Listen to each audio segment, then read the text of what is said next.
Então, entrem. Ok. Bom, boa noite a todos, pessoal, novamente, né, dando sequência à nossa discussão de ultrassonografia na monitorização do paciente crítico. Semana passada, podemos abordar um pouquinho da parte hemodinâmica e agora seguindo para a parte ventilatória. Tá?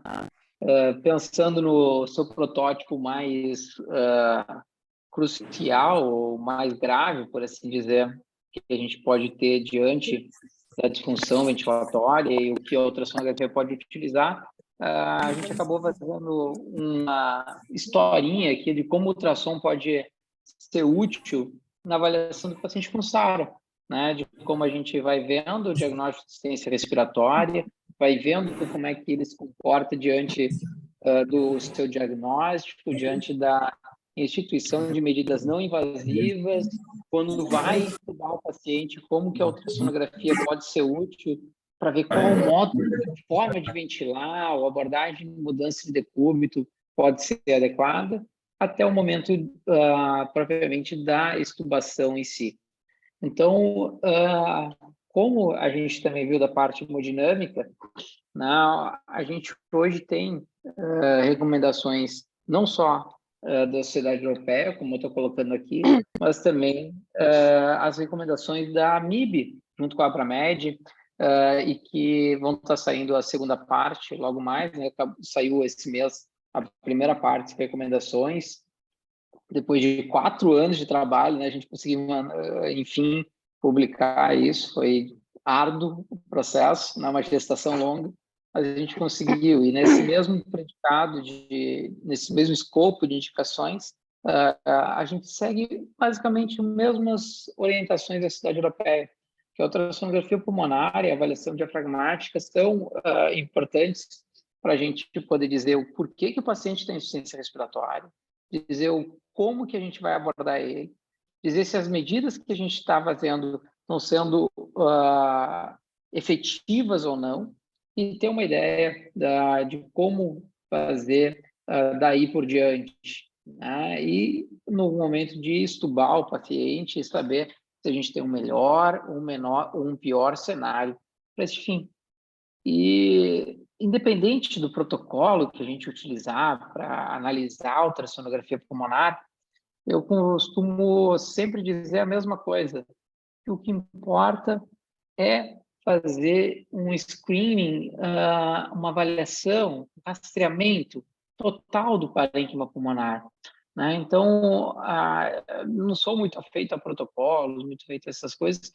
Eu gosto muito mais da ideia de a gente conseguir sonar o tórax como um todo e conseguir, a partir dessa sonação, essa visualização tridimensional, né? Puxa, eu estou botando o transdutor lá em cima do tórax, e o que eu estou vendo aqui? Tem uma alteração intersticial? Não, tem uma alteração alvéolo intersticial, está consolidado, né? Aqui do lado não está. E assim a gente fazendo, né, essa projeção, essa introspecção do que está lá dentro, a partir de poucos artefatos que a gente vai rever aqui da ultrassonografia pulmonar e chegar naquele entendimento básico.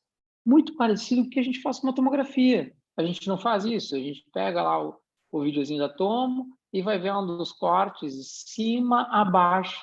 A gente vai literalmente visualizando o pulmão como um todo. E é isso que a ultrassonografia pulmonar faz. Mas, diferente do que a gente tem na tomografia, que é um exame maravilhoso, mas que é estático, né? A gente tem aquele momento, mas o paciente volta para a UTI. E ele muda a ventilação, e ele tem um balanço positivo ou um balanço negativo. E ele tem a sua interação com o processo de ventilação e como isso vai acontecer. O que isso vai acarretar nesse parênquima pulmonar? Não sei, exato, porque a tomografia foi lá de trás, esse momento é o agora. E aí eu fiz uma medida. E o que aconteceu com essa medida? Isso o ultrassom nos possibilita, né? Porque a gente tem a possibilidade de fazer esse rastreamento tridimensional, essa avaliação total do pulmão ao longo do tempo. A gente tem a possibilidade de ver um problema, ver a sua dimensão e conseguir através das nossas intervenções direcionadas a esse problema, ver o que está acontecendo. Eu vi um edema pulmonar cardiogênico e eu fiz lá medidas, né, para reduzir a água pulmonar, ventilação positiva, diurético, beleza, o que está acontecendo agora? As linhas B estão sumindo. Eu vi um paciente que não consegue sair do ventilador mecânico e tem um derrame pleural volumoso. E eu fui lá, fiz uma toracocentese guiada pelo ultrassom, diminuindo a minha taxa de complicação e vi esse pulmão abrindo, mas ele ainda não está aberto, ele ainda está muito fechadinho aqui. Poxa, antes de estubar, vamos aumentar essa aeração, porque o lung ultrassound score está ainda acima de 17. Poxa, olha o que a gente está visualizando aqui. A gente está conseguindo ter uma ideia do que tem lá, ter inferência na minha terapêutica e ter ideia de como isso vai evoluindo. Então, como o Liechtenstein já fala há mais de uma década para a gente, o ultrassom é uma avaliação dinâmica, adequada para o dia a dia da UTI, nos mais diversos cenários que a gente precisar fazer avaliação ventilatória.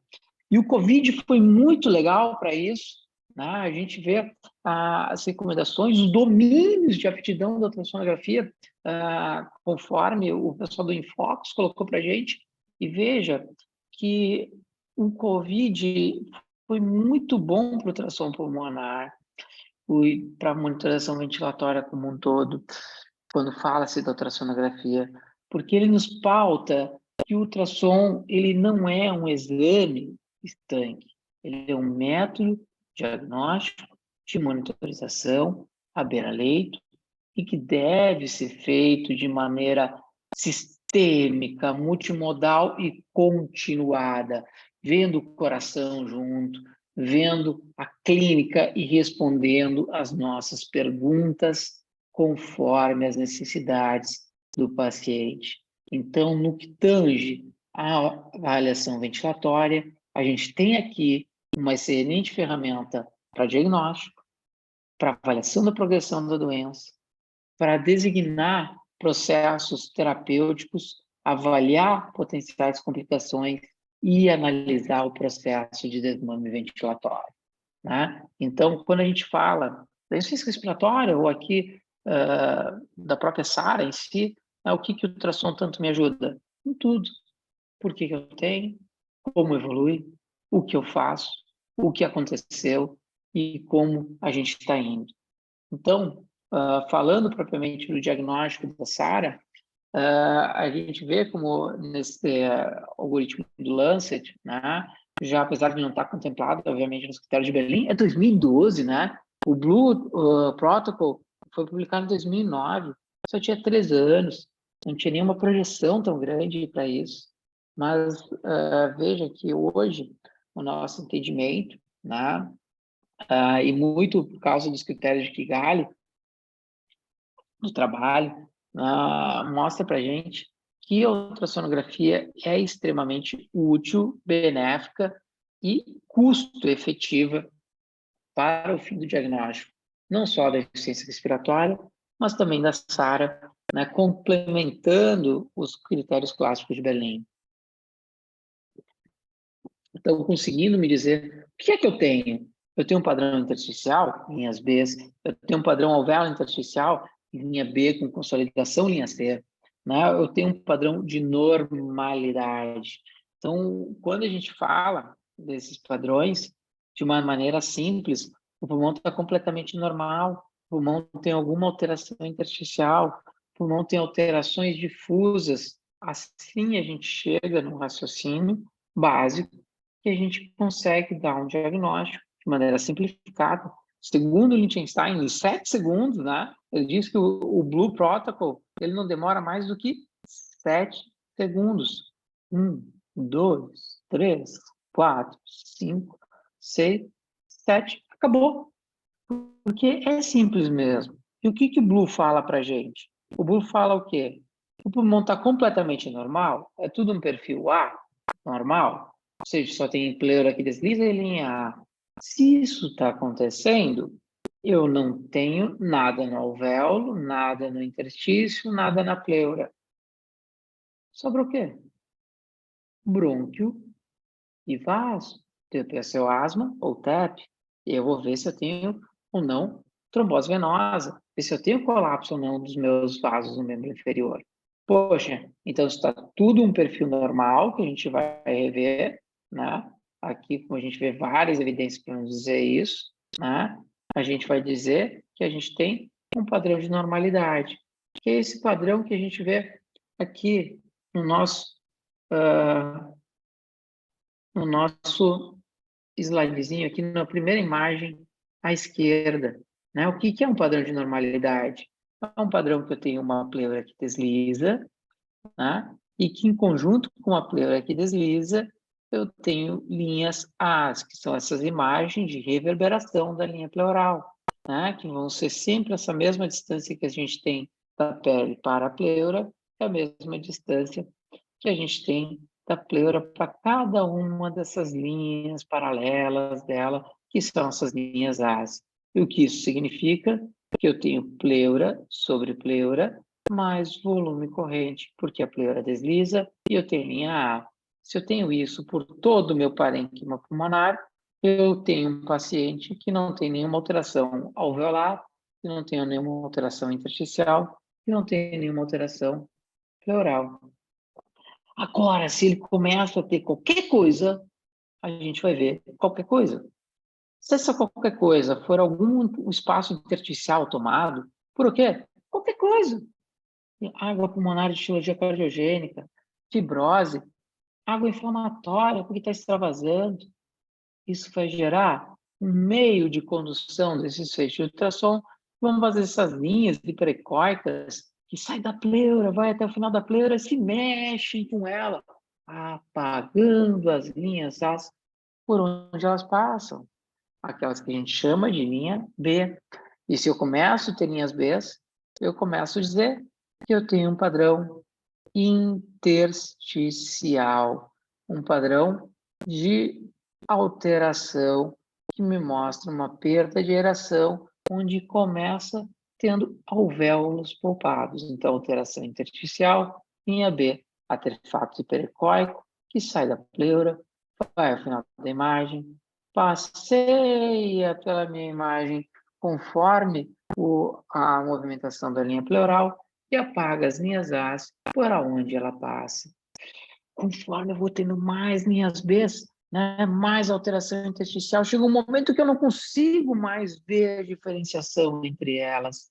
E aí a gente já começa a ter confluência de linhas B. Isso é o equivalente a ter uma inundação alveolar também. Né? Então, eu já começo a ter uma alteração intersticial com inundação alveolar em conjunto. As linhas B confluem, uma perda maior de aeração pulmonar. Poxa, mas se tudo que mexer em interstício já é linha B, como é que eu diferencio uma linha B de etiologia cardiogênica de uma linha B inflamatória de uma fibrose pulmonar? A lógica nos traz isso, né, pessoal?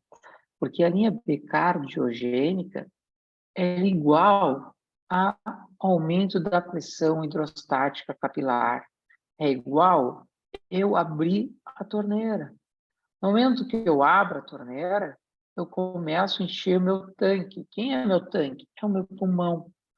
E qual a visualização de encher o tanque? As linhas B. Conforme mais eu encho o tanque, mais linha B tem. E o que isso me traz assim na mente quando eu falo disso? Literalmente, eu enchi um tanque, enchi uma piscina, enchi um copo. Eu não consigo encher esse reservatório, a parte de baixo, deixar livre a parte do meio e encher a parte de cima. Eu não consigo encher metade, deixar a outra metade vazia. Né? A gente acaba tendo um crescimento, uma progressão dessas linhas B de maneira equânime, gravitacional dependente, bilateral, simétrica, né? Então a gente vai subindo com essas linhas B, mais embaixo que em cima, está deitado mais atrás do que na frente. O nosso Quilipe, não era assim o Quilipe, né? Tem crepto na base, crepto no texto, igualzinho, vai subindo, e conforme vai o Quilipe vai subindo, a gente vai subindo as linhas B. E a inflamatória? A linha B inflamatória é exatamente aquilo que a gente se acostumou a ver no COVID. Onde a gente tinha alteração em vidro fosco? Porque vidro fosco é interstício é linha B. Né? Onde a gente tinha os vidro fosco do COVID? Sei lá, em qualquer canto, né? Anárquico, cada canto a gente tem lá. Além disso, as linhas B cardiogênicas, a gente falou em pressão hidrostática. O que isso tem a ver com pleura? Nada. Agora, quando a gente está falando de linha B inflamatória, a gente está falando de inflamação. E o que isso tem a ver com a pleura? Tudo. Porque a pleura também vai ficar inflamada. Então, a linha B de etiologia inflamatória, além de não ter componente organizado, gravitacional dependente, ela também vai ter uma pleura alterada, glucose irregular e aí por diante. Bom, então a gente sai de um padrão normal para um padrão intersticial, para um padrão de muita alteração intersticial, que já tem inundamento alveolar, para aquilo que a gente fala que é uma completa perda de aeração pulmonar, uma consolidação. Olha que legal, né? Vamos voltar para a semiologia aqui. Como é que a gente aprendia que uma consolidação se apresentava na sêmio? Era maciço, tá aí, ó, virou um órgão maciço, igual ao fígado. Como é que a gente aprendia? Tinha broncofonia. Sim, isso aqui tá fazendo igual passar num trilho de trem, né? O negócio tá, vão, né? Pteriloque, olha essas coisas bonitas. Tudo vendo aqui, a gente entende, porque é exatamente aquilo que a gente está visualizando, né? Então, nesses achados, a gente consegue entender que hoje, né, a gente pode usar esse raciocínio de ver se eu tenho uma alteração intersticial difusa ou ela simétrica, se eu tenho consolidações, se eu tenho um padrão normal, eu consigo jogar para dar o diagnóstico das diferentes etiologias de ciência respiratória, inclusive da SARA. E consigo, a partir desse entendimento tridimensional e dessa ideia de progressão no padrão normal, um padrão que tem um pouquinho de perda de geração, com umas linhas B, uma outra larga mudinha, uma de outra B, para um monte de operação intersticial, linha B com inundamento alveolar, já com coalescente essas linhas B, para perda completa de geração com consolidação. Né? Então vejam que se a gente sistematizar e visualizar isso como um todo do pulmão, a gente consegue ter uma ideia de como ele está. E se a gente quiser usar essa ideia de uma maneira semi-quantitativa, quantitativa mesmo, quiser, né? A gente pode utilizar aquilo que a gente aprendeu a chamar de Lung Ultrasound Score, né? O score de ultrassonografia que o Dr. Jean-Jacques e seus colaboradores demonstraram para a gente. Como é que a gente obtém esse Lung Ultrasound Score? Simples. A gente faz uma divisão do tórax em 12 regiões, 6 de um lado, 6 de outro, balizados pela linha axilar anterior e pela linha axilar posterior. Então, entre a linha paraesternal direita e a linha axilar anterior direita, a gente vai ter os campos pulmonares anteriores. Entre a axilar anterior e posterior, a gente vai ter a parte média, né? E a parte posterior atrás desse. E dividindo o tórax da metade, né? Metade do pulmão de cima, metade do pulmão para baixo, a gente divide cada uma dessas 3 regiões de cada lado em 1 mais 2, ou seja, 6 regiões de cada lado. E o que a gente procura nessas regiões? Procura se eu tenho um pulmão completamente normal, procura se eu tenho um pulmão que tem um pouquinho de alteração intersticial, uma linha B ou outra, né? Mas elas não confluem, né? Não tem inundação alveolar. Ou se eu já tenho isso, eu tenho coalescentes, elas estão juntando, eu não consigo diferenciar uma linha B da outra.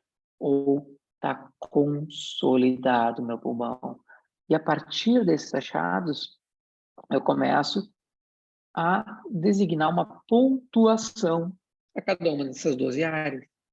Então, vejam, se nessa área eu tiver um padrão normal de ultrassonografia, eu vou dizer que eu tenho um padrão A, e eu não vou ganhar nenhum ponto por isso.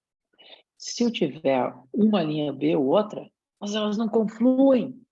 Eu vou dizer que eu tenho um padrão B1 e eu vou designar um ponto para esse achado. Se eu tiver linhas B confluentes, eu vou dizer que eu tenho um padrão B2 e vou dar 2 pontos para essa região. Agora, se eu tiver completa perda de aeração pulmonar, eu vou dizer que eu não tenho mais nada ali, além de uma consolidação, e vou dar 3 pontos. Então, cada uma das regiões pode ser A, B1, B2 ou C, 0, 1, 2 ou 3 pontos. São 12 regiões. Então, é um score que vai de 0 a 36 pontos. Né? E o que eu vejo com isso? Se está piorando, o score está aumentando. Se está melhorando, o score está melhorando, está reduzindo. Né? E a gente consegue, inclusive, ter uma ideia de progressão. Né? Imagina aquele paciente que está lá na ventilação, está piorando a troca da... A gente está visualizando aqui a partir da ultrassonografia. E isso tem uma relação direta com as capacidades, os volumes e a performance pulmonar. Vejam que conforme eu vou aumentando esse longo de tração de score, eu vou perdendo volume, vou perdendo capacidade pulmonar, eu vou tendo uma redução da minha complacência, ele vai ficando mais duro, vai entrando menos ar, eu vou tendo menor efetividade, a menor performance, a minha relação PO2 e FO2 começa a cair. E se ele está mais duro, ele está mais fácil de ocasionar mais lesão. E a gente vê que conforme a gente tem um aumento do lung score, a gente tem um aumento, né, gradual da mechanical power. E a gente consegue ter essa ideia. Então, poxa, quer dizer que se eu tenho um pulmão que tem um lung score muito elevado, 19, 20, 22, porque esse pulmão está duro, esse pulmão é facilmente lesado, esse pulmão tem que ter uma ventilação muito protetora. Esse mesmo score que a gente aprendeu tanto, né, desde da década passada, ele precisou ser um pouco reinventado na época do Covid. E essa reinvenção foi muito a partir das alterações inflamatórias que o processo pneumônico, né, da lesão pelo Covid acabava denotando para o nosso paciente. E várias formatações de score foram feitas, né, exatamente pelo grande acometimento da linha pleural. E dentro dessas possibilidades, né, de adaptação, esse é uma do grupo dos chineses, foi aquela que eu achei mais lógica, pertinente e adequada, né? Opinião pessoal, obviamente, que é o quê? Eles mantiveram o mesmo lung score, falando de 0, 1, 2, 3, né? A, B1, B2, C, mas eles adicionaram ao score uma avaliação da linha pleural. Então, entre várias variações do lung tração score, essa é uma que eu acho pertinente para casos de COVID e que também pode ser pertinente na SARA, porque esse mesmo padrão de acometimento do COVID na ultrassonografia lembra muito o padrão evolutivo da SARA no ultrassom. Então, o que ele coloca? Ele coloca, além do score de aeração pulmonar, o lung score, ele coloca um score pleural. E esse score pleural, então, além daquele 0 a 36, vai ganhar uma pontuação de 0 a 2 pontos, conforme o padrão de acometimento pleural. Se eu tenho uma pleura poupada, eu não ganho nenhum ponto. Se eu tenho uma pleura irregular, eu ganho um ponto. Se eu tenho uma pleura espessada e irregular, né? Se tem uma pleura espessada, é meio contraditório, muito mais visual. Mas se eu pegar por característica básica anatômica, uma pleura tem um diâmetro geralmente inferior a 3 milímetros. Então, uma pleura espessada, ela deveria ter mais do que 3 milímetros. Óbvio que isso é mais teórico, a gente não vai ficar medindo a pleura, a gente acaba vendo muito mais a questão visual para isso. E a gente consegue ver aqui o quanto esse score foi útil, né? Vendo quando tem um score aumentado, eu tenho maior chance de intubação, maior chance de pior desfecho. E consigo ter, a partir desses achados, falando do Covid ainda, não vou ficar falando muito de Covid, mas só para ter uma ideia aqui, como é interessante nesse predicado, nesse campo de atuação, como a gente conseguia, inclusive com a ultrassonografia pulmonar, delimitar aqueles fenotipos que o Gattinoni também nos demonstrou, os perfis L, os perfis H, a partir da análise básica, se eu tenho muita alteração ao véu intersticial, ou se eu tenho pouca alteração, né? De uma maneira simplória, a gente consegue chegar lá, sempre tendo esse entendimento. Padrão normal, um pouquinho de alteração intersticial, muita, já com regularidade, já tendo até regularidade pleural, até uma perda completa da relação pulmonar. Funciona no COVID, funciona em qualquer situação. E a gente consegue ver isso de maneira dinâmica. Esse score de reeração, ou de a reeração, né, que o grupo também do Jean-Jacques também pautou para a gente, conseguindo nos dizer se eu tenho um padrão de muita, pouca alteração intersticial ou já perda completa, e ver a sua progressão, né? Esse score ele vai ganhando um ponto conforme a gente vai melhorando, né, de um padrão evolutivo para outro, de C para B2, de B2 para B1, de B1 para A, e ele vai perdendo um ponto quando vai fazendo a escala inversa, né, de A para B1, de B1 para B2, de B2 para C. Quando ele pula 2 casas, ele ganha ou perde 3 pontos. Quando ele pula 3 casas, A para C ou C para A, ele ganha ou perde 5 pontos. Né? E a gente consegue ter um bom entendimento do processo evolutivo do pulmão a partir disso também. Tá? Então, como a gente vê aqui, a gente consegue ter uma ideia se o paciente está melhorando ou piorando. No caso aqui, como a gente vê, né, nosso paciente melhorando ao redor do tempo, conforme os processos de lesão, ou piorando, né, aqui nesse outro caso, visualizando essas alterações ao redor do tempo. Poxa, agora eu já dei o diagnóstico de insuficiência respiratória, já até fechei os critérios de SARA para o nosso paciente, vendo uma alteração ao véu intersticial difusa bilateral num paciente que tinha uma relação PO2 e FO2 abaixo de 300, sem etiologia cardiogênica, com evento inflamatório agudo, com menor que 7 dias. Era SARA. E aí a gente começa a tratar. E a gente bota o paciente na ventilação não invasiva. E aí? Deu certo? Não deu certo? Vamos ficar vendo lá o volume corrente, vamos ficar vendo ROX? Beleza, tudo isso é interessante. E o que o ultrassom me ajuda nisso? Muito. Eu posso simplesmente ver se as linhas B que tinha nesse paciente, se ele tinha um padrão intersticial, estão reduzindo ou não. E a gente vê aqui, depois de 2 horas da VNI, se eles tiveram ou não redução. Veja que aqueles pacientes que tiveram foram aqueles que não precisaram ser entubados, uma redução significativa do padrão de linhas B. Agora, aqueles que já tinham muito alto e não reduziram, são aqueles que geralmente não conseguem ter uma boa resposta à medida ventilatória não invasiva. E isso também foi provado com o Lung Ultrasound Score. Né? Vejam que aqueles pacientes, tanto quando utilizavam catéter de alto fluxo, quanto ventilação não invasiva, com pressão positiva, BPAP aqui, né? Eles tinham, aqueles que não conseguiam ter uma resposta satisfatória à ventilação não invasiva, uma ausência de redução do Lung Score. E uma coisa que eu acho extremamente interessante, porque quando a gente fala do Lung Score, a gente está falando do número, né? Agora, muitas vezes, a gente não tem uma alteração do número em si, porque o Lung Score, ele é o pior achado que eu tive naquele quadrante. E muitas vezes eu posso não ter uma variação tão grande, mas eu tenho uma visualização, né, que o padrão como um todo, ou diminuir as áreas, foi mais significativo, teve uma redução. E isso, esse grupo, né, do Biasucci mostrou para a gente o que é, né, que basicamente aqueles pacientes que durante o processo de ventilação não invasiva tinham redução das áreas de acometimento, né, das áreas pulmonares como um todo, aquelas 12 áreas, eles tinham uma melhor progressão com menor taxa de intubação. Isso foi no COVID, mas a gente pode interpretar que isso pode ser usado fora também.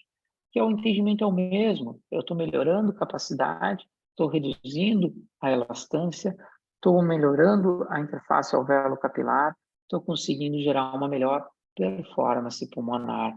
Melhorei capacidade, melhorei volume, melhorei interface e hematose. Beleza, mas a gente está ainda ventilando aqui e algumas vezes o paciente tem uma falência do processo de ventilação não invasiva não relacionado à perda de aeração pulmonar ou à ausência da sua melhora. Ele pode simplesmente fadigar, não é isso? E o que o ultrassom pode me ajudar? Muito, porque eu consigo ter uma ideia da fadiga, da funcionalidade do diafragma desse meu paciente, fazendo ultrassonografia diafragmática. E aqui, isso, de novo, opinião pessoal, né? Falta um pouquinho de dados e literatura, mas eu sempre gosto de pensar, quando a gente fala de ultrassonografia diafragmática, eu estou avaliando um músculo. E o que isso tem a ver com o diafragma e avaliação com ultrassom? Tudo. Porque imagina, vamos pensar no bíceps, né? Eu estou lá na academia e eu quero avaliar a força do meu bíceps. Poxa, a força, quando ele contrai, ele consegue fazer força, beleza? Mas e se eu for querer levantar um peso maior do que a minha força habitual consegue? Não vai, ele vai contrair pra caramba, mas ele não vai conseguir se movimentar, não vai conseguir fletir o meu braço e levantar esse peso. E o que isso tem a ver com o raciocínio da avaliação diafragmática? Tudo. Porque, então, se um movimento de um músculo flexor, como o bíceps, ele é efetivo quando consegue contrair a ponto de conseguir fletir, vencer a resistência que ele tem que vencer, o diafragma, quando ele é efetivo, ele consegue ter uma contração adequada, mas conseguir vencer a sua resistência em conjunto. Então, não tem como, no meu entendimento, novamente, eu pensar numa função do diafragma sem pensar que eu estou contraindo e movimentando, vencendo a resistência. Que é a resistência do diafragma? Muita coisa, mas, em suma, pressão intraabdominal. Se eu não conseguir fazer com que a minha pressão intratorácica seja maior do que a pressão intraabdominal e não fazer esse diafragma descer, não vai rolar. Se eu não conseguir vencer essa pressão, não desce. Então, por isso, quando a gente vai avaliar a função diafragmática, de novo, meu entendimento, não consigo entender que uma coisa ou outra, as coisas têm que andar em conjunto, amplitude e delta de espessamento. Ver ele espessando, ver ele movimentando, né? E isso pode ser utilizado tanto para avaliação de funcionalidade muscular, pode ser avaliado para o desenvolvimento ventilatório, que a gente vai falar lá na frente, mas pode ser avaliado também na predição da resposta, né, da reserva ou de menores probabilidades do meu paciente falhar os métodos não invasivos. Aqui tem 2 trabalhos aqui mostrando isso. Então, quando eu tenho um delta de espessamento baixo, né, abaixo de 36%, que é um valor alto até no paciente de ventilação mecânica, mas aqui a gente está falando de ventilação não invasiva. Se eu tiver abaixo de 36, vejo que eu tenho uma predição razoável, né? Uma área sobre a curva ROC de 84, 0,84, com um bom intervalo de confiança e relativamente estreito, mostrando para a gente uma boa predição para saber se o paciente vai ou não fadigar, né? Quando está abaixo, ele vai falhar, quando ele está acima, tem uma melhor chance de evoluir sem necessidade de intubação. Mas, olha que legal, quando ele faz uma razão parecido com o índice de Tobin, né? Uma ideia mais ou menos isso, da minha frequência respiratória sobre o delta de espessamento e essa for acima de 0,6, eu consigo, né? Ou seja, a frequência subiu e o delta baixou, eu consigo ter uma melhor predição de falha, 94%. Do mesmo jeito que a gente consegue, né, tendo as inferências ao redor do tempo, e quanto mais a gente botar o ponto de corte mais para baixo, mais a gente consegue ter uma melhor avaliação desse processo. Em conjunto com avaliar o delta, né, a gente sempre tem que ver se ele está funcionando. Então, a gente coloca lá o nosso transdutor né? Aqui primeiro a gente vai ver a amplitude, depois a gente vai rever aqui um pouquinho do delta de espessamento, né? Como é que a gente avalia a amplitude diafragmática? Muito simples, como a gente vê aí, ó.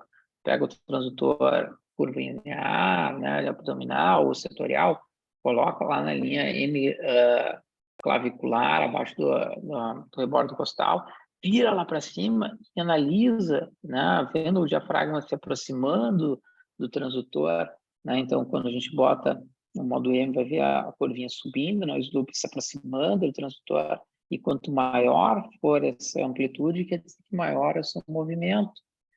E quando ele for um movimento, geralmente acima de 1,1, a gente vai dizer que é o mínimo, o que a gente espera. Acima de 1,6 está legal, acima de 2, muito legal. Acima de 2,5, muito, muito bom. Só que a gente nunca vê só o movimento. A gente vê o movimento e a efetividade da força que gera esse movimento. E para ver isso, a gente pega o transdutor linear, coloca lá na região lateral, né? Geralmente na metade entre a linha axilar anterior e a linha axilar média, em torno ali do nono, 10º espaço intercostal, onde a gente vai achar aquela chamada zona de aposição diafragmática. O que é a zona de aposição diafragmática? É aquele ponto onde a gente encontra o diafragma completamente paralelo à parede torácica. Nem muito distal para pegar tendão e não ver nada de contração, nem a parte que ainda está curvo, e eu não consigo também sonar de maneira adequada em modo M para não ter falsos positivos. Então, a gente coloca o nosso transdutor ali mais ou menos na metade, entre as duas, né, em torno ali do nono espaço, vai ver esse momento onde eu vejo o diafragma, que é essa estrutura de tecido mole, entre duas serosas, o peritônio e a pleura, e ali a gente taca o modo N, né? Seleciona ele ali no meio e vai ver o diafragma, né? Como a gente faz no bíceps, né? Vai aumentando o seu diâmetro quando a gente contrai, vai relaxando durante a expiração.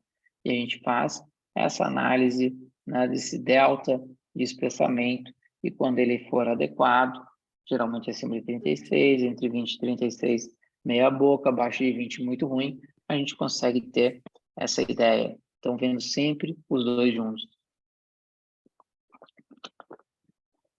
Poxa, então a gente viu como o ultrassom dava os diagnósticos entre o perfil A, B, C, né, vendo a sua ideia tridimensional, viu a ideia do Lung Ultrasound Score, viu como isso pode nos ajudar a ter uma ideia da capacidade, do volume, né, do padrão de elastância, e como isso tem que ser levado em conta no processo de ventilação, e como isso que a gente vai falar um pouquinho na frente já também, mas já lembrando que eu tenho que cuidar para não fazer lesão, né? Esse paciente que tem um score mais elevado tem maior chance de fazer um aumento da mechanical power, então maior chance de lesar o pulmão.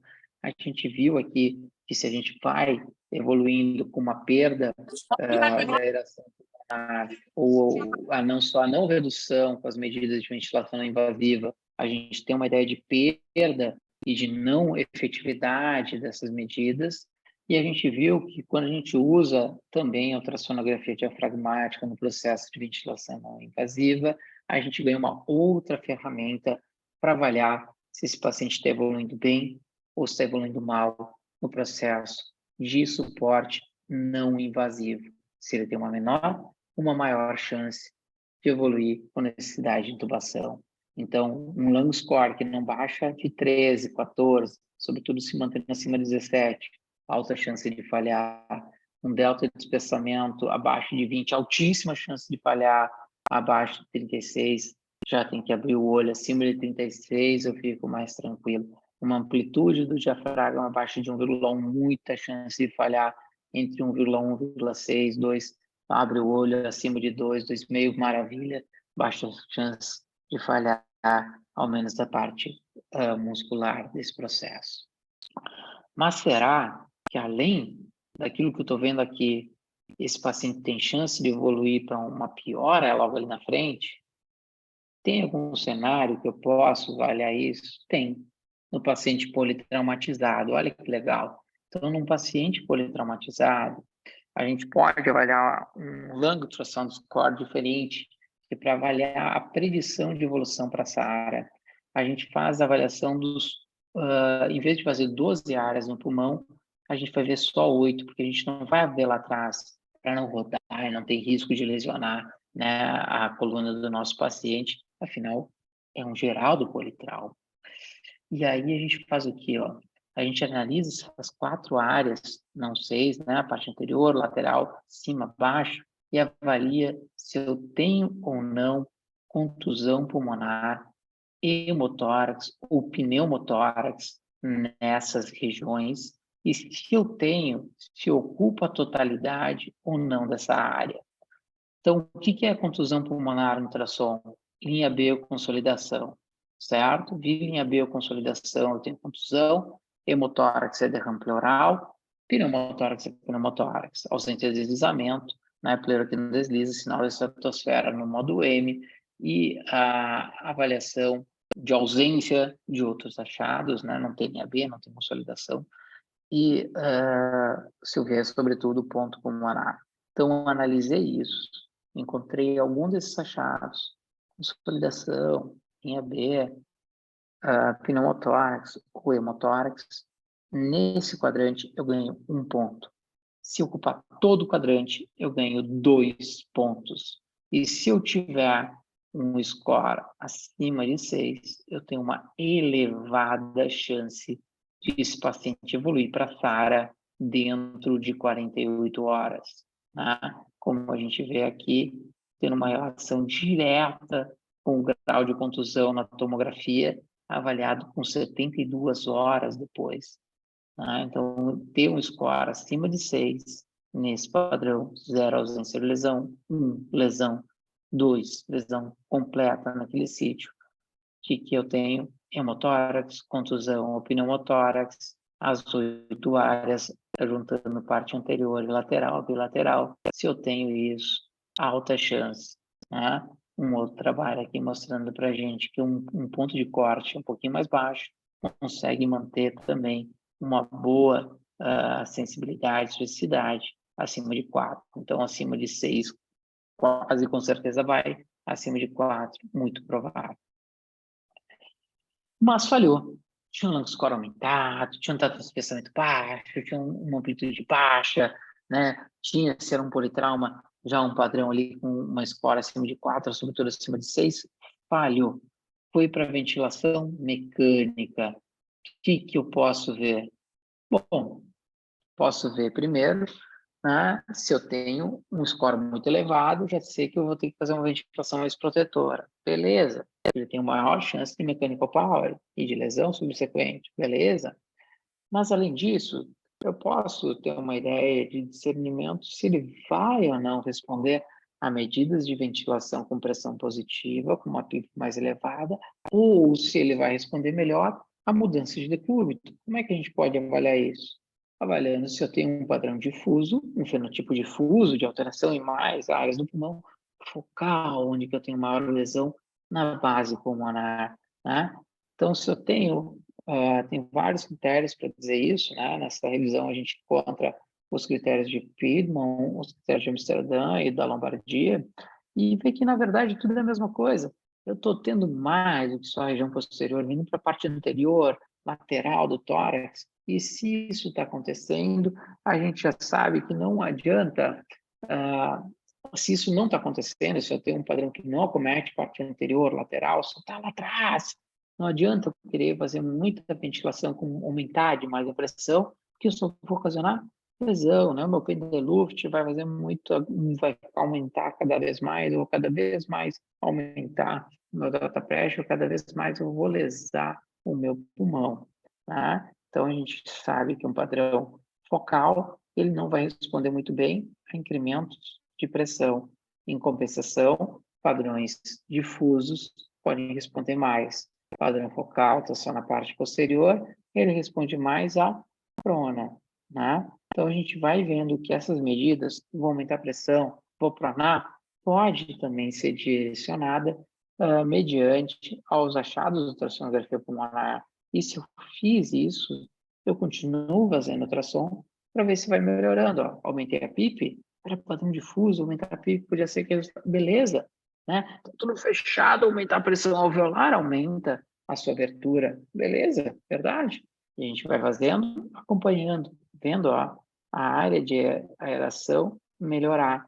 E tendo uma ideia com esse scorezinho, o score de reaeração, lembram? Quando vai do A para o B1, do B1 para o B2, do B2 para o C, cada vez um pontinho, cada vez que ele cala 2, ele ganha 3 pontinhos, A para B2, B1 para C, ou quando ele sai do A para o C, ele ganha 5 pontos naquelas 12 regiões, e a gente vê que quando eu tenho um score de reaeração acima de 8, eu consigo ganhar em torno de 600 ml de volume pulmonar, né? E quando eu tenho até 4, em torno de 75 a 450. Né? Então, a gente consegue ter, inclusive, uma relação direta desse score com o aumento da PO2, né? E vendo isso acontecendo ao redor do tempo. Mas a gente sabe que aumentar a pressão, a gente está trabalhando também com o aumento da sobrecarga do ventrículo direito, porque eu estou aumentando a sua pós-carga. Verdade? Então, a gente, se for trabalhar aumentando as pressões, a gente acaba também trabalhando, avaliando o ventrículo direito. E a gente consegue fazer um aumento das pressões ventilatórias baseado na resposta no parênquima pulmonar, se eu estou reduzindo o lung score, fazendo uma efetividade no score de reaeração, mas tendo como limite de segurança a relação ventrículo direito e ventrículo esquerdo. Né? Então, inclusive, esse mote, né, como o Villar-Barron já tinha mostrado para a gente há muitos anos, né, quando eu tenho nesse paciente com SARA um aumento da relação ventrículo direito para o ventrículo esquerdo, a gente tem um aumento da mortalidade e a gente começa a ter, quando isso é induzido pelo aumento da pressão positiva, a possibilidade de, analisando isso de maneira contínua, reverter esse processo. E se eu estou aumentando a PIP e eu não tenho ainda alteração do VD, está seguro. Eu comecei a aumentar a PIP e já comecei a ter alteração da relação ventrículo direito e ventrículo esquerdo, ferrou. A parte boa é que se eu estou vendo isso de maneira contínua, eu regresso a PIP. E se eu regresso a PIP, eu regresso à relação VD-VA. Né? Então, a gente consegue ter esse limite balizador. Tanto que hoje, né, na SARA, a gente pode dizer que a gente tem fenotipos diferentes, baseados se eu tenho ou não sobrecarga de ventrículo direito e se eu tenho acoplamento relativamente adequado. E se eu tenho sobrecarga do ventrículo direito, então, vendo ultrassonografia pulmonar em associação com a ultrassom hemodinâmica, a gente vai conseguir ter a possibilidade de fazer medidas direcionadas. Então, vi lá que tinha uma SARA, vi que estava lá com uma perda difusa, comecei a aumentar a pressão, comecei a ver o score de reaeração melhorar, o lung score diminuir, mas que vendo o VD e o VD aumentou. O que eu posso ganhar agora? Ganhar a ideia que eu posso pronar esse paciente. Afinal, quando eu pronar, eu vou reduzir a minha sobrecarga sobre o ventrículo direito. E se eu pronar, não por esse motivo, mas por uma SARA, simplesmente porque eu tenho uma relação difusa, uma relação reduzida da PA2 e FA2, né? Ou porque eu tenho um padrão focal, não posso aumentar as pressões, eu ainda consigo também com a ultrassonografia pulmonar ver se ele está respondendo ou não está respondendo, vendo se aquele padrão está melhorando ou não, C, B2, B1A. Né? Então, ver que a gente passou do diagnóstico, a gente conseguiu ter uma ideia da progressão, conseguiu ter uma ideia terapêutica, prono, aumento do PIP, conseguiu ter limite vendo o PD. Mas, além disso, nesses pacientes, a gente tem a possibilidade de avaliar complicações. Imagina, deteriorou. O que aconteceu? Será que não foi um pneumotórax? Ele não está saindo da ventilação mecânica. Será que não é um derrame pleural que está aumentando? Ele aumentou a secreção, piorou a troca. Será que não é uma PAV? E a gente consegue, com isso, avaliar de maneira bem fidedigna, né, com a ultrassonografia, esses achados. E consegue encontrar, inclusive, juntando o diafragma aqui, se eu estou evoluindo também com VID, né, se eu estou evoluindo também com disfunção diafragmática. E se eu juntar coração, pulmão e vaso, eu consigo achar a possibilidade no paciente com disfunção hemodinâmica, se ele não está um corpo pulmonar se ele não tem um TEP. Então, se o paciente complicou, o ultrassom vai ajudar. Disfunção diafragmática, complicações ventilatórias, pneumotórax, hemotórax, pneumonia associada à ventilação, complicação hemodinâmica, que choque é esse, obstrutivo, cardiogênico, volêmico, e se o que eu vou fazer com ele, né? Que foi o que a gente discutiu semana passada. Mas está tudo indo bem. O Lung Score está reduzindo, olha que maravilha. O paciente está melhorando a relação PO2 e FO2. Eu estou conseguindo diminuir a PIP, estou conseguindo diminuir a FO2. O paciente está acordando. Vamos fazer o nosso desmame ventilatório. E o ultrassom vai nos ajudar. E aqui está uma simplificação do que a gente faz, né? Que é o quê? Usar antes do TRE. Para que a gente usa antes? Fazer o melhor cenário possível, né? Fazer aquele cenário que eu possa dizer a chance de falhar aqui vai ser menor. Ou ver que as coisas são difíceis e que provavelmente vai falhar e que se eu tenho chance de melhorar isso antes, vai ser melhor para o meu paciente.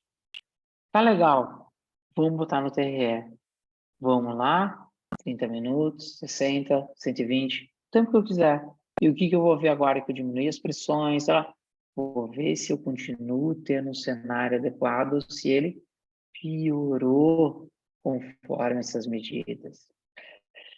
E se piorou, ou se não melhorou, ou se ele falhou, depois do TRE, a gente vai tentar consertar. É coração, é músculo, é pulmão, né? Então, nesse cenário, a gente deixa melhor, a gente vê o problema e a gente resolve o problema. Antes do TRE, o que é a nossa meta? A gente faz coração e pulmão. Qual a ideia? Melhor cenário possível. O que eu preciso para isso? Coração tem que contrair bem e se ele tiver dificuldade de acomodar, tem que pensar em facilitar.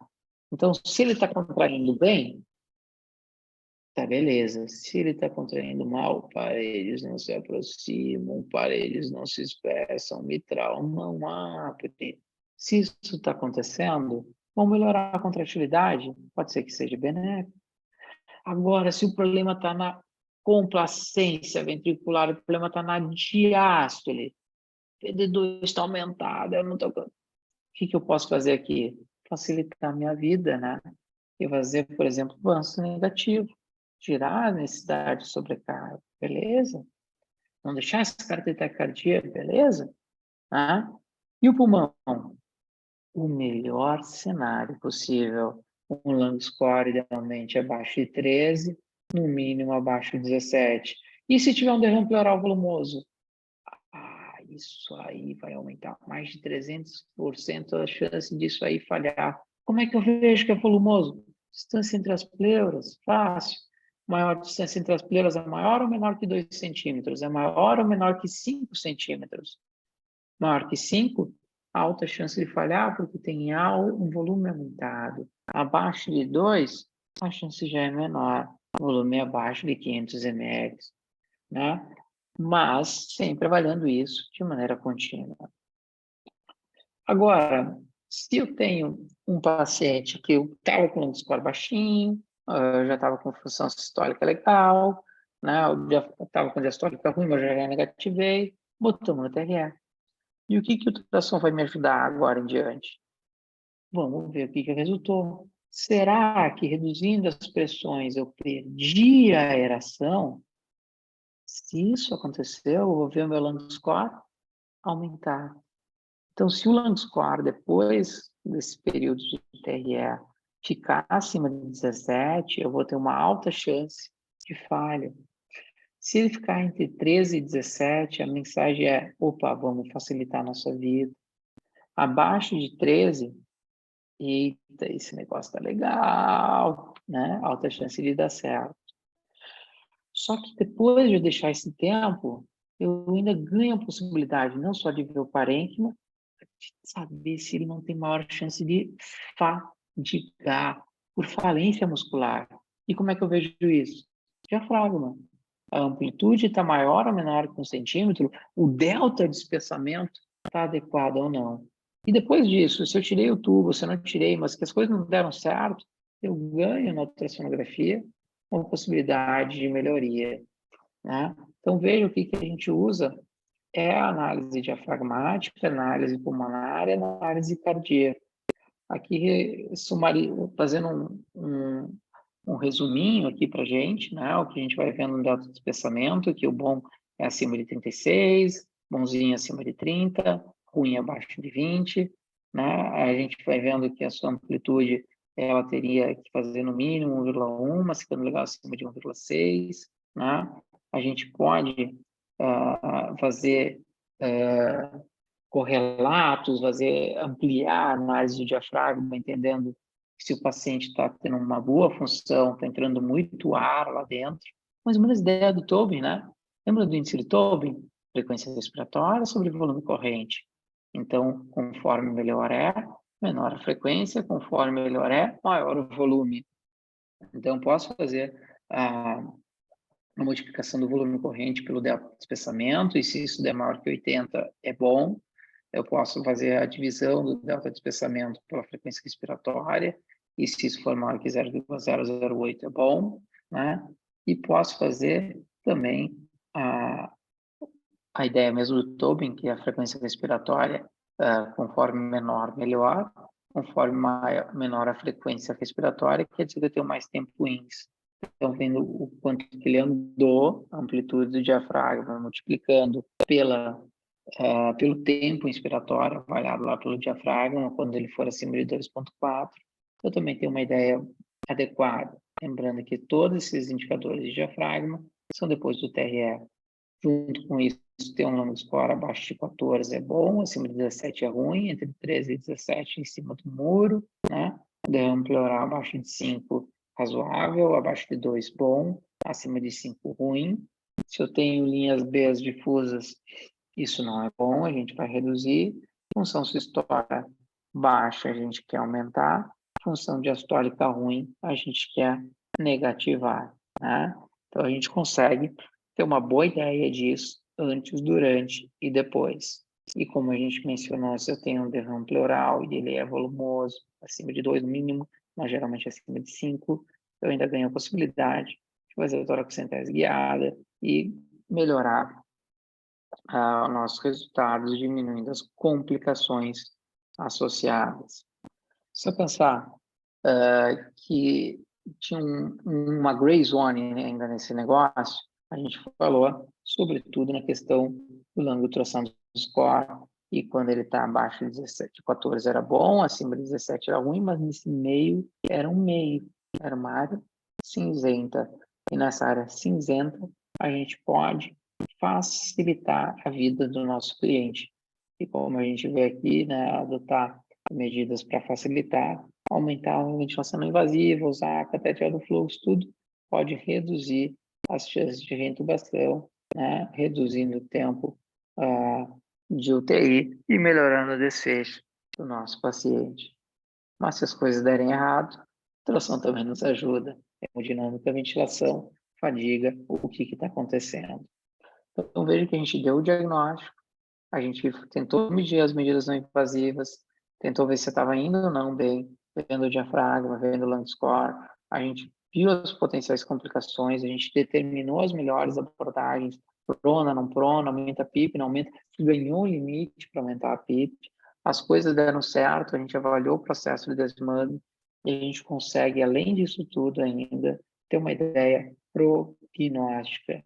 Veja que nesse paciente com ciência respiratória, conforme maior o lung score, a gente tem uma pior mortalidade, a gente tem piores desfechos, mostrando que o lung score é um preditor isolado de gravidade e mortalidade nesses nossos pacientes, né?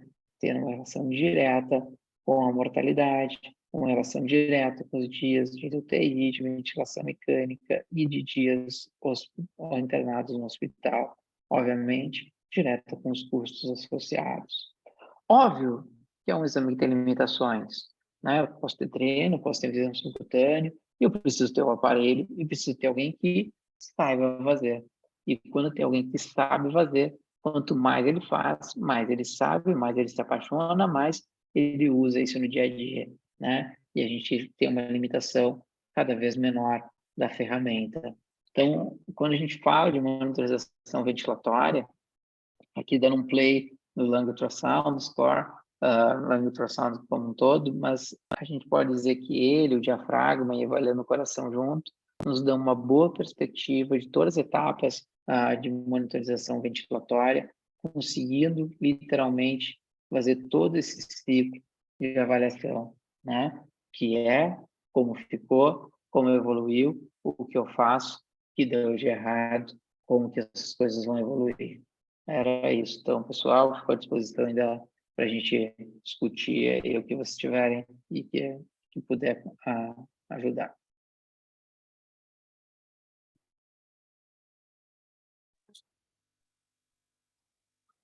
A aula foi ótima, viu, Paulo? Eu tenho uma dúvida aqui. Mande, mocinha. Quanto a gente tem a fração de encurtamento, assim, com uma variação, na verdade, com um valor, igual eu tinha achado nessa semana, de 62, você falou assim, isso aí pode ser... como é que você falou? Que ele está muito... até me esqueci qual foi o termo que você usou. Mas quando essa fração de encurtamento está muito elevada, o que você acha? O que pode sugerir? O diafragma não é nada mais que um músculo, né? Um músculo que tem uma função, né? Que é fazer literalmente 70% em média do esforço ventilatório que a gente tem. Então, ter um delta de espessamento muito alto, em geral, não é bom. Porque quer dizer que eu estou fazendo muito esforço para fazer uma função. Então, se esse muito esforço foi relacionado com uma frequência respiratória baixa e uma alta amplitude do diafragma, é um cenário. Agora, não é o mais convencional. Isso quer dizer que eu estou fazendo um alto esforço, mas sendo efetivo e não denotando um padrão de fadiga, por assim dizer. Mas não é o que a gente mais vê, né? Quando eu tenho um esforço muito aumentado, e tem um trabalho que eu não coloquei aqui na aula, mas que é bem bacana com isso, ele mostra um cinto de calibração em U, bem bonito, né? Que conforme eu tenho um aumento muito abusivo do meu delta de espessamento, eu também tenho um aumento da taxa de fadiga e de falência ventilatória, né? Então, mostrando exatamente esse cenário, né? E por isso que eu acho que é muito difícil a gente medir as coisas separadas. Porque se eu tenho uma amplitude muito, um delta de espessamento muito alto, com uma amplitude baixa, o que isso no final da história está querendo me dizer? Está querendo dizer que eu não estou tendo esforço adequado. Se eu pensar de uma maneira mais tranquila, a mesma coisa é que eu ir para a academia e querer levantar 200 quilos. Eu não consigo levantar isso. Mas eu vou fazer o máximo de força que eu tenho. Eu vou fazer com que o meu bíceps lá, se eu for fazer um movimento de flexão, consiga o máximo de encurtamento, né, de espessamento que eu vou conseguir obter. Mas eu não vou ter amplitude nenhuma, né? Então, nesse cenário, julgar um sem o outro não funciona. E se eu estou fazendo isso aí de uma maneira confortável, aí vem a ideia da gente sempre avaliar o slopezinho e o tempo inspiratório em conjunto, né? Então, um delta de espessamento bom é aquele que eu consigo ter uma amplitude boa sem que isso seja relacionado a um esforço abusivo, um tempo inspiratório baixo. Se eu tiver com um delta de espessamento alto, mas às custas de uma amplitude baixa e de uma frequência respiratória alta, isso provavelmente vai ser maléfico para o nosso paciente, né? Que é a curvinha do U ali, da fadiga e de lesão. Inclusive, vou ter maior chance de ocasionar lesão, né? Uhum. Mais vídeo. E outra coisa, a gente já tem trabalho relacionando essa fraqueza diafragmática a suporte nutricional? Tem, né? Se quiser, a gente pode fazer mais uma aí só de suporte nutricional com ultrassom, né?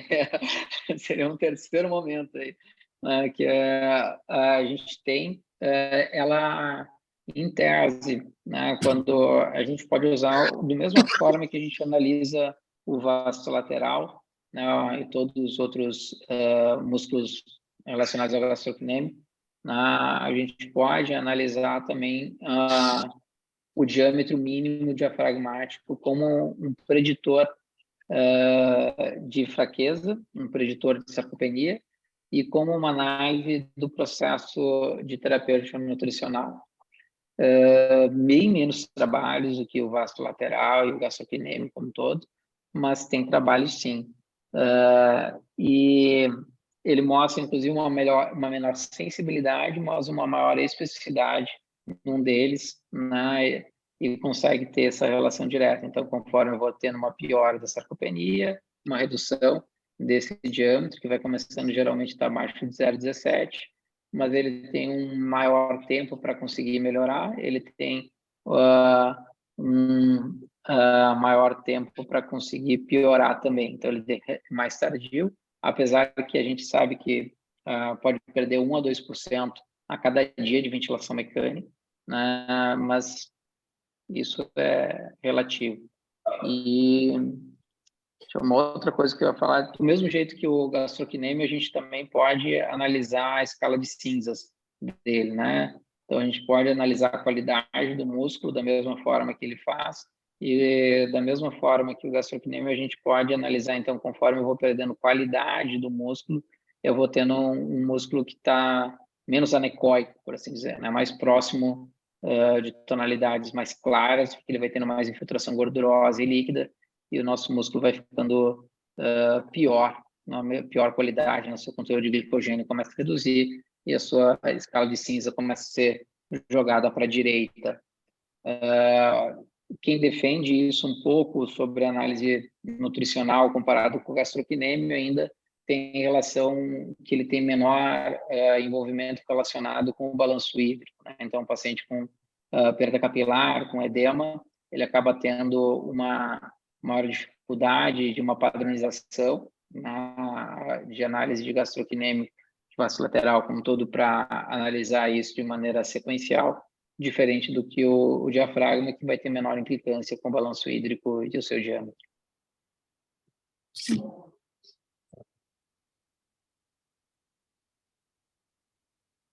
Paulo, deixa eu te fazer uma pergunta. Eu penso que a amplitude diafragmática como preditor de um desmame, de um sucesso no desmame no paciente, talvez ele seja mais fidedigno do que a avaliação da espessura isolada do diafragma. É isso mesmo? Existe alguma relação de predição comparada entre a variação isolada da espessura diafragmática com a amplitude dele ou não? Tem, mas a maioria dos trabalhos são tão pequenos e tão cheios de vieses que é difícil até de colocar o que é melhor um do que o outro, né? Isso eu amo ultrassonografia na UTI, né? Dedico uma boa parte da minha vida nisso. Meus dois trabalhos de doutorado estão nisso, inclusive, mas dizer bem das metodologias e da qualidade das nossas evidências é se extrapolar muito, né? Elas têm muito componente de ideia fisiopatológica, de progressão de doença, de racional, mas pouco embasamento de evidência propriamente dito de qualidade dela, né? Isso, inclusive, teve algumas críticas, né, com o diafragma quando eles foram analisar. Tem um trabalho da Minerva anestesiológica muito bonito até do ponto de vista metodológico, mas exatamente mostrando o contrário, não falando bem da amplitude, mas falando mal do delta de espessamento, mostrando uma baixa correlação dele com a pressão transdiafragmática, né? E o raciocínio é esse, né? Não adianta eu ter força ou não ter força se ela não é efetiva. Então, eu concordo contigo que, para mim, é muito mais interessante eu saber se ele está tendo efetividade da sua contração do que se ele está contraindo bem ou não, né? Se ele está tendo efetividade, maravilha, né? E, e quem não tem muita expertise no diafragma, a gente está falando de uma coisa que tem em média no paciente crítico de 0,11 a 0,2 milímetros, geralmente, né? Algo muito pequeno. E a chance de errar medindo sempre vai ser algo muito maior do que avaliar uma amplitude. Então, até mesmo na casuística de dizer da prática, de ir na beira-leito, de generalizar o método, fica muito mais fácil a gente pensar na amplitude do que no delta. Opinião pessoal, acho que os dois têm que ser vistos em conjunto, mas se eu só puder ver a amplitude seria minha escolha. E se eu pudesse escolher a amplitude, eu ainda jogaria tem um score que é o E-index, que é o amplitude vezes o tempo inspiratório. Eu só conheço um trabalho que usou isso, que foi um trabalho no Chess, tem uns 3 anos, mais ou menos, ou 4 agora, eu já estou meio perdido aí no tempo. O Covid fez a gente ficar tudo meio doido, né, que o tempo não passou, pulou 2 anos, a gente fica meio perdido nesse negócio. Mas que é o E-index, e ele faz exatamente essa multiplicação da frequência respiratória, desculpa, do tempo inspiratório. Eu pego lá no sloopzinho do diafragma, vejo onde ele pegou o disparo, onde ele chegou lá na ciclagem, vê só esse tempo e multiplica pela amplitude. Então, aí me parece interessante, né? Porque eu estou vendo uma ideia básica de que eu estou conseguindo ampliar o meu diafragma sem esforço. Então, se eu fosse escolher algum índice para mim, assim, só um, eu ficaria com amplitude e ficaria com a sua relação com a frequência. Mas se eu pudesse Perfeito. juntar também Ótimo. o delta, eu ficaria feliz ainda. Alguma relação da P máxima com amplitude diafragmática? Não? Relação direta? Tem, tem sim. Tem, inclusive, com trabalho com paciente sadio, tem trabalho com paciente em ventilação, né? E tem uns bacanas, inclusive com soprano, mostrando de pressões inspiratórias gigantes e as amplitudes gigantes aí que eles conseguem atingir. Muito, muito bacana. Bacana. Relação direta.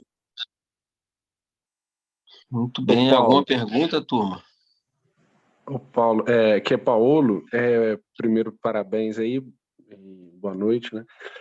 A minha pergunta, de novo, sobre avaliação diafragmática no desmame, quando naquela etapa, durante o TRE, a gente estipula aqueles valores de corte sugeridos, aquilo necessariamente é um TRE em tubo T, porque os valores são semelhantes a quando eu estubo, né?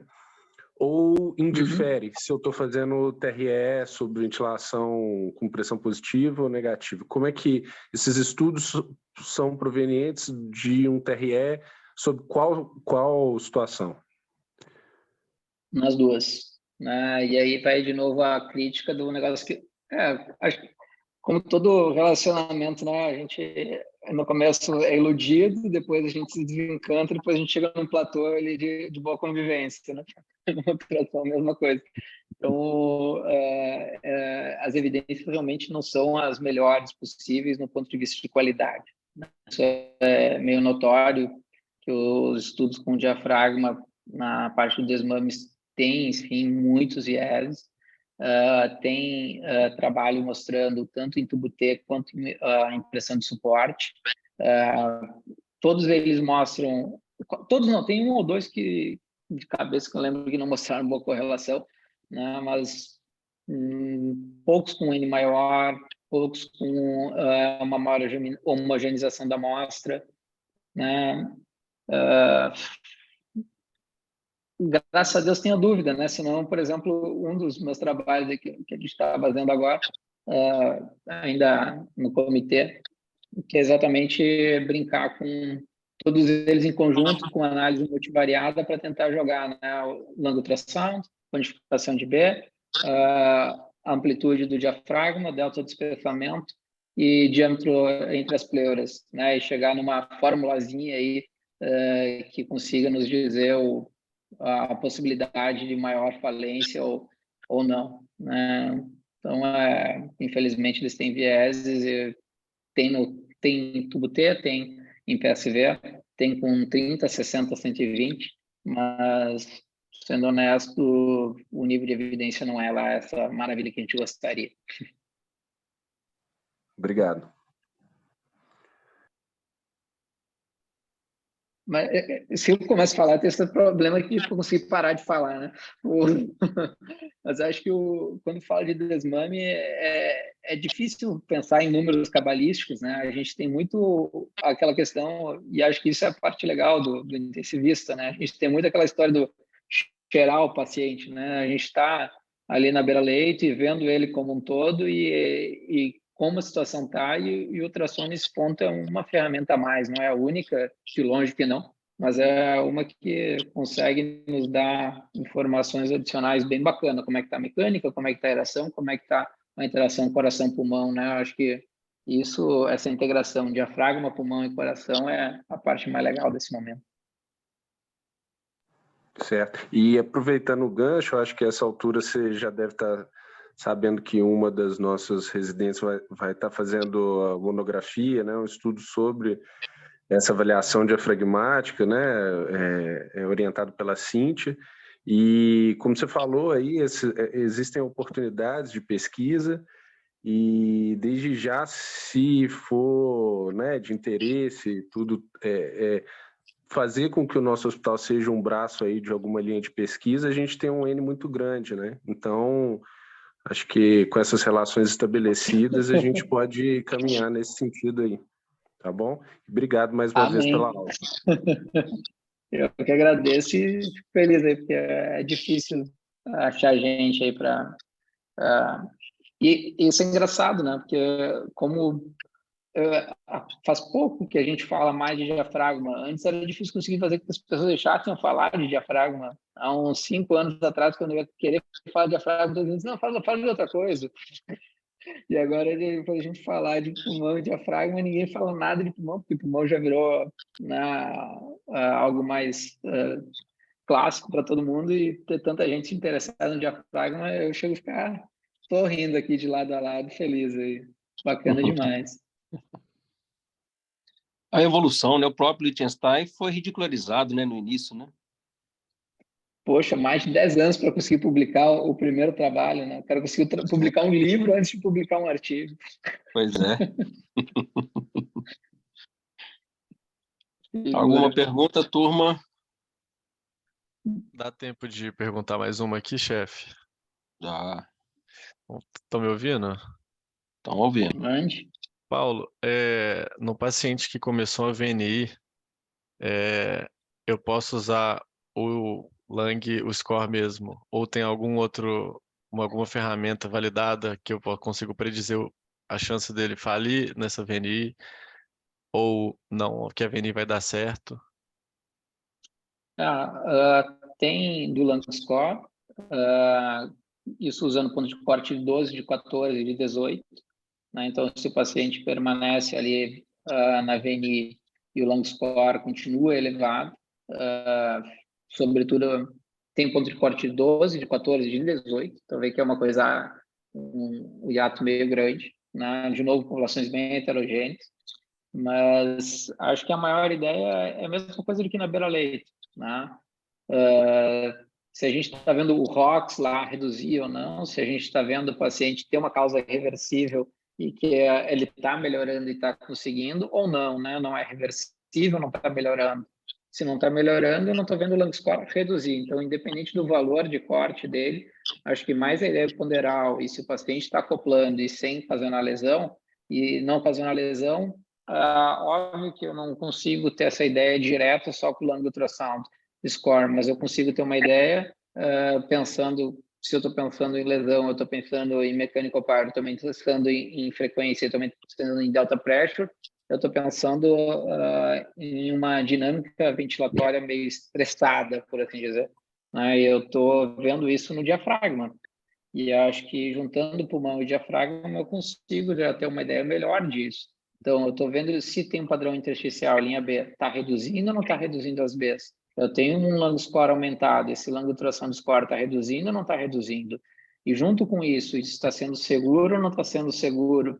E aí eu vendo como a gente mostrei, acho que um dos trabalhos com isso que mostra a frequência respiratória dividida pelo delta de espessamento, que aí naquele trabalho acho que eu mostrei usa o ponto de corte de 0,6, né? Então, frequência respiratória sobre o delta de espessamento, se isso for acima de 0,6, isso mostra para a gente que o paciente também não está lesando e está tendo um certo conforto e efetividade da ventilação. E se isso, em conjunto com um lung score baixo, ao menos para mim, se torna meio racional que ele deve estar evoluindo. Agora, óbvio, isso tendo efetividade, o paciente está conseguindo melhorar a troca, o paciente está conseguindo melhorar o conforto, o paciente está conseguindo ter e tem uma causa que se torna reversível, né? Acho que o ultrassom no processo de ventilação não invasiva se torna mais isso, né? Vendo se o lung score está reduzindo ou não, vendo se o diafragma está seguindo junto e sem ter ideia de lesão. Obrigado. Perfeito, então, Paulo. Aqui no chat não tem mais nenhuma pergunta. Se o pessoal quiser fazer, a hora é agora. Qualquer coisa, sempre fica à disposição da mesma forma e é um prazer gigante aí. Perfeito. O prazer foi nosso. Obrigado mais uma vez pela disponibilidade. A aula é sempre um sucesso, né? Parabéns mesmo. Reforçando aí o que o Paulo disse, fique à vontade para nos usar se eventualmente você precisar aí de algum dado de Vamos trabalho. lá. Nossos residentes estão empenhados em fazer ultrassom regularmente e estão sendo incentivados a realizar ultrassom diário em todo paciente crítico lá. Então, assim, acho que a casuística tende a ser muito boa e essa troca de informações é benéfica para todo mundo. Então, ou seja, muito obrigado. Muito obrigado. E se ninguém mais tiver perguntas, quem deve querer falar um tchau para você aí. Ei, Paulo, obrigada pela aula, acho que foi ótima. Acho que todo mundo aproveitou, a gente está com vários comentários aí.